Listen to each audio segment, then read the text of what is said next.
What is up, YouTube, as Chris Bumstead would say. Today I want to start a video series on opening mistakes. And to do this, I'm going to use games from this book. It has 1,000 miniatures by titled players, so international masters, grandmasters, FIDE masters, and so on.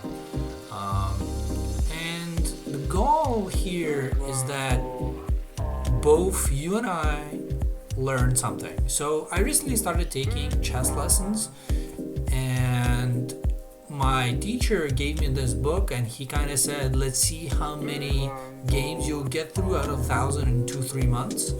And I thought, for a long time I wanted to do something with chess and YouTube and do some streaming, and not streaming, but like recording on YouTube, put out videos just for fun. And I just thought that it would be a good idea to do these games and show them to you, so that maybe someone else can benefit. If they don't have the book, they can look at the games, maybe they can recreate it on the board, whatever happens. Hopefully you guys learn, and as you can see on the screen, hopefully this will allow you to blunder less in the opening. So without further ado, let's get into it. So the first game I want to show you was played in 1988 between Vladimir Kovacevic and Marcos Devicic, and it was played in Novi Sad in Yugoslavia. So let's see what happens here. So Kovacevic opens with a3, and Devicic replies with knight f6. Then we have knight f3, g6, g3, b6. So the Devicic is trying to immediately counter this bishop over here. So because as I've been playing the Catalan recently, and often I found it difficult, like if my opponent kind of unwinds and put a bishop here, the strong bishop that you're envisioning here is not going to be that strong, and maybe I'm playing it wrong, but usually what tends to happen for me is they get traded off. So I think this is the idea here. But anyway, so it continues with bishop b2. We have bishop b7, as I said, countering immediately. White just castles here. Nothing out of the ordinary is happening here, really. It's just standard developing moves. Well, this is already it's not suspect. It makes sense, as you want to bring your knight out here, and you don't want to block your pawn to create some kind of a pawn storm here. Maybe attack this bishop, dislodge it. I don't know. We'll see what happens. And then black doesn't want the white pawns to push, so he plays c5 himself. The idea, knight c3. And then we have castles, and then here white played rook b1 because white wants to push b4, but he doesn't want this rook to be on the bishop's diagonal, so that maybe there are some favorable tactics for black. So white just preemptively gets the rook out of the way, and black is trying to be really solid here. The bishop is out, this bishop's out, he's trying to develop the knight here. It's just a very solid pawn structure here. White, it seemed to me that the idea would be this, but for some reason I don't quite understand it, but white played d4. And there's nothing wrong with this move. This is still completely fine. I guess after this move, white wanted to break up this very strong sort of triangular structure. Black took. There's nothing wrong with this move. There's nothing better to do. If anything, white might have wanted to play e3 and sort of numb this bishop a little bit. So by taking, you're not allowing things like this, and you're immediately attacking the knight. And here is where white played queen takes on d4. And queen takes on d4 is a big no-no, because as you can see here, this bishop is slicing all the way here, and you're putting your queen on the line with the bishop. And now white is losing because black can play just e4, knight to e4. And you can see the queen is attacked, this knight is attacking the knight, and this bishop is x-raying this knight over here. So white just got his queen out of the way. Black took the knight, forcing white to recapture with the pawn. And black just destroyed white's positions. White position is weak, and the engine gives around -2, which means that black is equivalent to having won 2 pawns in terms of how good his position is, from my understanding of what that actually means. And so white just played a4 here. The engine says the best move is queen to c2, but that doesn't really do anything either. And so the book doesn't go any further than this because it is implied that white is already losing here. And I personally, because I'm only 1400, I don't understand chess that well to be able to say exactly like why that is.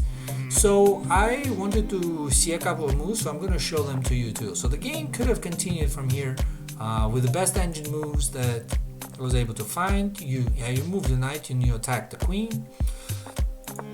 And I'm just gonna go through them quickly just to kind of show you what could have happened and why black is so much better. So we can see these pawns are extremely weak.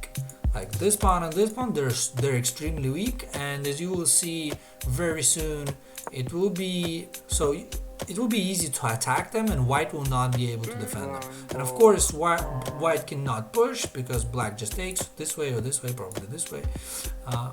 Not that way, probably this way. But let's continue. The black is obviously attacking the pawn 2 times and it's only defended once right now. So white defends the pawn, and very simply and very calmly, black simply just makes a very nice rook lift. The idea is to bring this rook over here and take this pawn. White can't really do much about this, so yeah, I just wanted to understand what's happening. Like when I see this position, I understand that black is a lot better. Like this rook is very passive, this knight isn't really doing that much, and it's pinned to the king for now. Like if, let's say, queen moved this way, whereas black's pieces are very active. You have this knight that is in the middle of the board, it's controlling a lot of squares that white's pieces would have wanted to move. This rook is already on the open file, and besides, black is 2 pawns up. So let's get back to the big no-no, as I said in the beginning. Here, if white had played knight captures, white is fine because this move doesn't do anything, and in fact it just loses a piece. So yeah, by aligning the queen with the knight, by aligning the queen with the bishop, it gave black the opportunity to use this tactic to get a winning position. Even though it doesn't win material, it wins on the spot, pretty much. For strong players, this wins on the spot. This is completely winning. So hopefully you learn something like this. Never bring out your queen too early. Look, this bishop isn't yet developed. The rook, I mean, it's kind of developed because the idea was to push, but now it's actually not really doing all that much. So, and just the biggest thing, don't align your queen with this bishop. So let's move to the next game that I have prepared for you guys. No evaluation. I just don't really like that when you're analyzing, because you want to try to understand what's going on as much as possible. So this game was played in New York in the US in 1994, and it was between, I hope I'm pronouncing this right, Dan Seifert and Ralph Sachs. And again, much like the previous game, then Safer decided to open with a3. Black played knight to f6, sorry, d3, d5, g3. The idea is to fianchetto this bishop and maybe use not there, but use this pawn to dislodge that pawn and really make this bishop come alive. But White would probably play something like this and try to numb the bishop, maybe even something like that after bringing the bishop out.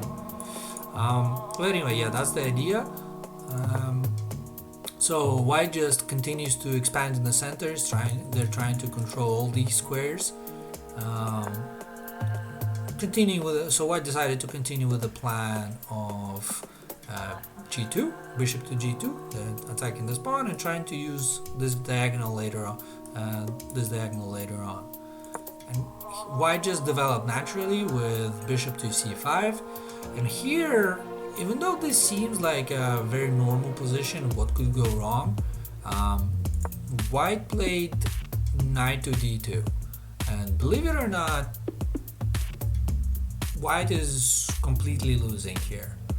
And here's why. Try to pause the video and see if you can do it or not. Maybe you've had games like this where this is what you played, so maybe you know, but try to pause the video if you don't know.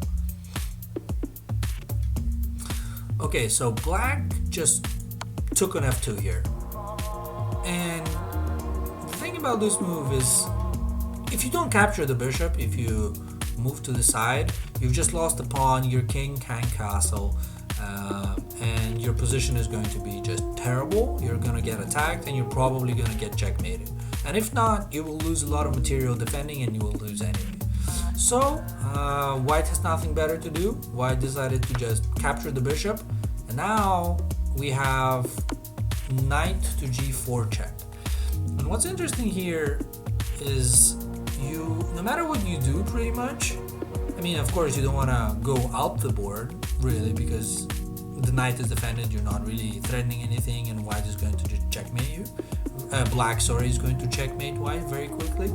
So your two options are either king f1 or king e1, and really there is not much difference, because if you go king f1, sorry, you get knight e3 check, which forks the queen and the king, and you lose the queen. But actually, no matter what you do, you lose the queen, because if you go here, Black still goes knight to e3, and this is but because this knight is here, the bishop is no longer controlling this square, and the knight is not attacked, and White has to move the queen, but there is nowhere to move the queen. Not only did this block the bishop's attack towards this square, it also took away another square from the queen to go. So it's like a smothered queen sort of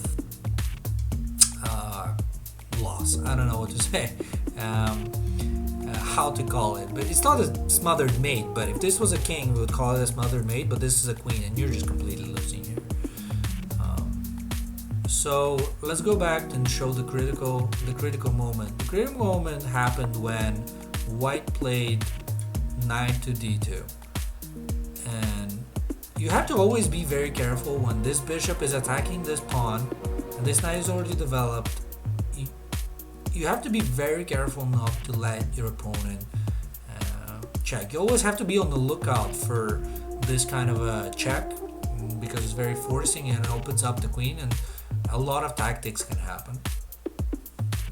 So I'll just show it again very quickly. White played knight to d2, and Black captured bishop with the bishop on f2 check.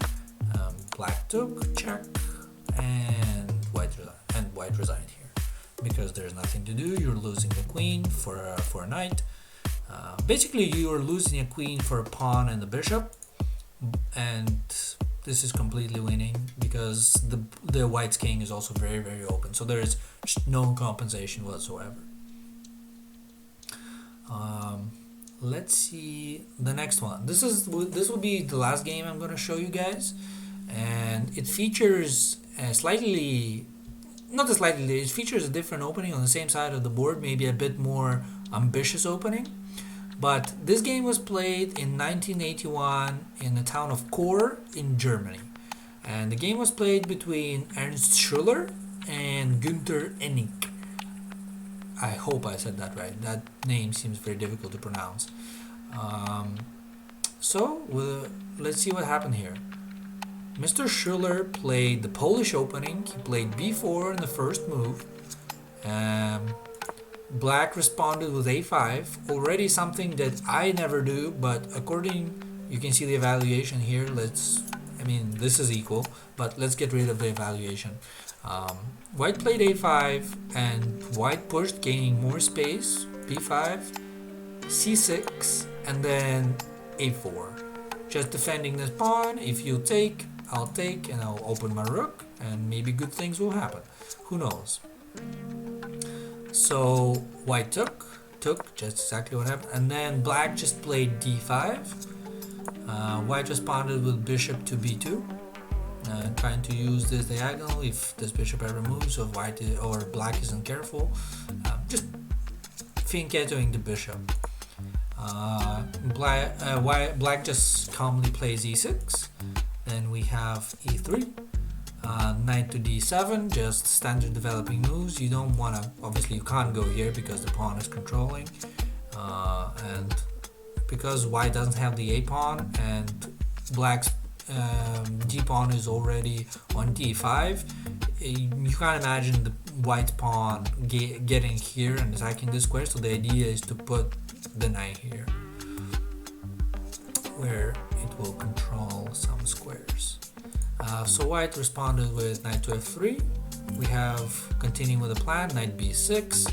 We have bishop to e2, bishop to d7, and now we have knight e5, just attacking this bishop, trying to win the bishop pair to really put some pressure on the black's position here. And black here played f6. And if you've ever seen Ben Feingold's streams, he always says don't play f3 or f6 if you're black. And this is definitely such a position where you should not play f6. And try to pause the video here and see why this is such a bad move. Maybe this is obvious, so I'm not going to take too long, and I'm just going to show it to you. So white here just played bishop to h5. And you can see here that black is in check, and the only square that is available is here. So, or you could block. So black decided to block because, actually it doesn't matter what happens, and it doesn't matter which way black takes, or it doesn't matter whether black takes or moves the king is what I'm trying to say. So white here just played knight to g6. And if you don't take the knight, then you're just gonna lose a rook with check, and just bad things will happen. So without nothing better to do, black took, white took on b6 with the bishop. This is a check. Nothing can capture the bishop. You can't block with anything. So the only move that you can make is with king to e7. So this is exactly what black does. And now showing exactly why that f6 move was such a mistake. Just a simple bishop move, checking the king. Nothing can block this bishop's attack, and all these squares are taken. So the king has nowhere to go, and this is a very nice kind of a scissor checkmate. I have fallen prey to some of these opening tricks. Sometimes I don't often play a3, but I have had opponents play a3, and actually something like this did happen to me. So even though this is not a very mainstream opening, maybe you don't learn that much, I decided to start with them because, Well, first of all, the book starts with them, and I thought, what's the best place to start in the beginning? That was really my thought process. But there is 1,000 games, and I'm planning to make it seems a very long series on opening mistakes. And as we go through them, they will change, and in sequence there will be openings that we'll talk about, like the English opening. We'll talk about the Queen's the like D4, E4, and all openings you can imagine. I mean, 1,000 games you can imagine, there will be enough to cover. Yeah, I hope you enjoyed that. I'm trying to be a bit like Agad Mator here, I guess, but I do hope you enjoyed that, and I'll see you in the next video.